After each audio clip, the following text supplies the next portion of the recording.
Dito sa mga bandang overpass, basa-basa. Oh, kaya naging ganito siya guys.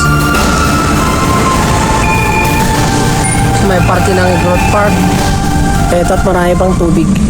Salamat naman guys at hindi ganong malakas ang ano dito. Baguio signal number 4 siya pero yun na-expect namin hindi ganong kalakas. At nanatili pa rin na maganda ang paligid nitong Baguio. Bagamat dito sa mga bandang overpass, basa-basa. Siyempre natural yan, dinaanan ng Baguio eh.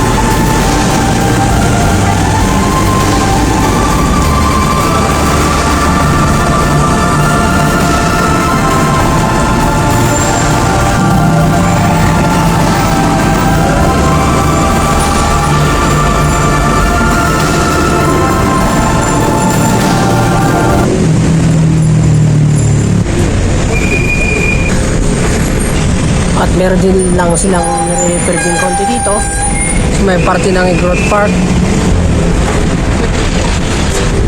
Pero hindi nangangahulugan na ito sinira ng Baguio. Talagang under renovation lang muna sa banda rito.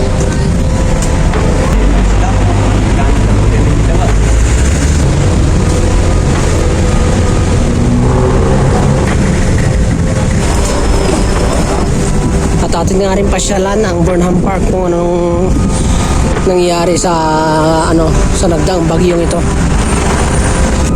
Sa pananalasa ng signal number 4 na si Bagyong Uwan.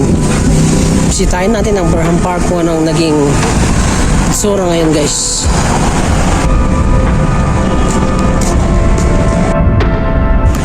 Gaya pa rin ng dati na under repair pa rin ito itong Burnham, naayos pa. Wala naman siya sira. Naayos lang nila yung paligid, nililinis lang nila.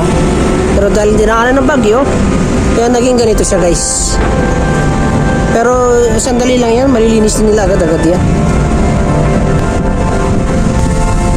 Eto at marami pang tubig. Kasi kahapon lang, kakatila lang ng bagyo kanina lang naman eh. Kaya syempre hindi pa masyadong nalinis.